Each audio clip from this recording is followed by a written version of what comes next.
बरसात की काली रात थी जिसमें बिजली की गड़गड़ाहट से जंगल और भी भयावह लग रहा था। कहा जाता है कि जो भी उस जंगल में बरसात की रात में कदम रखता है वो कभी लौट कर नहीं आता। आज कुछ गांव वाले अपनी बैलगाड़ी लेकर बिना सच्चाई जाने उसी जंगल के रास्ते से मेले की ओर निकले हैं, लेकिन अंधेरे और बरसात के बीच उनके साथ क्या होने वाला है, ये राज सिर्फ उस जंगल की खामोशी जानती है। अरे ये क्या?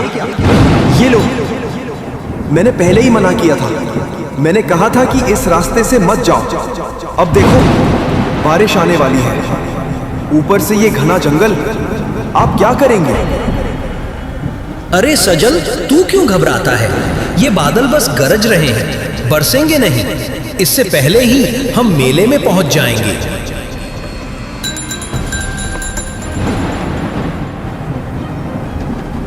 अरे काका, गाड़ी क्यों रोक दी? क्या हुआ? जल्दी चलो ना। अरे ठहर जा बेटा, इतनी जल्दी क्यों मचाता है? तुम सब उतरो गाड़ी से नीचे और जिस को हल्का होना है यही हो लो। फिर मैं रास्ते में गाड़ी नहीं रोकूंगा। देखो, आगे घना जंगल है और रात होने वाली है। उस जंगल का रास्ता कुछ ठीक नहीं है, इसलिए हम वहां से तेजी से निकलेंगे। रास्ते में कहीं रुकेंगे नहीं। हाँ पापा, मुझे बड़ी जोरों की लगी है, चलो ना जल्दी। अरे हाँ ठीक है बेटा, चल आजा, मेरे साथ चल। सब लोग हल्का होने के लिए इधर उधर जाने लगे।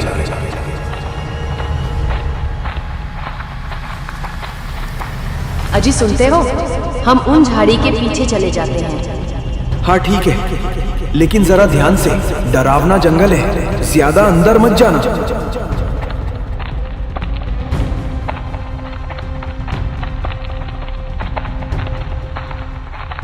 कोई पेड़ के पीछे चला गया, कोई तालाब के पास, और औरतें झाड़ियों के पीछे चली गई। उधर रामू काका के चेहरे पर एक अजीब सा डर दिखाई दे रहा था। हे भगवान, ये नहीं होना चाहिए था। अगर आज बारिश आ गई तो पता नहीं क्या होगा। वो बरसात की रात मैं आज तक भूला नहीं हूं। वो रात इसी मेले से जुड़ी है। कितने साल बीत गए, रिठेरी गांव के उस मेले में जाते वक्त कभी रास्ते में बारिश नहीं हुई थी, पर आज ऐसा लग रहा है जैसे वो बरसात की रात फिर से लौट रही है। नहीं, हमें जल्दी से उस जंगल को पार करना होगा। अरे आ जाओ सब, जल्दी करो, हमें निकलना होगा, बारिश शुरू होने वाली है। सजल, सब आ गए ना? हाँ काका, सभी आ गए हैं। चलिए चलते हैं। काका, आप इतने डरे हुए क्यों लग रहे हो? क्या हुआ? क्या बात है? अरे कुछ ना है संदली बेटा, सब ठीक है। काका, संदली ठीक कह रही है। बताइए ना, आपके चेहरे की हवाइयां क्यों उड़ी हुई हैं? आप हमसे कुछ छुपा रहे हैं क्या? अरे केशव बेटा, ऐसी कोई बात नहीं है। तुम सब लोग बैठ जाओ और मेरी बात ध्यान से सुनो। जरा ठीक से संभाल कर बैठना। आगे जंगल आने वाला है।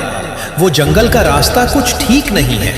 मैं तेजी से वहां से गाड़ी निकालूंगा, इसलिए तुम सब ध्यान से बैठे रहना।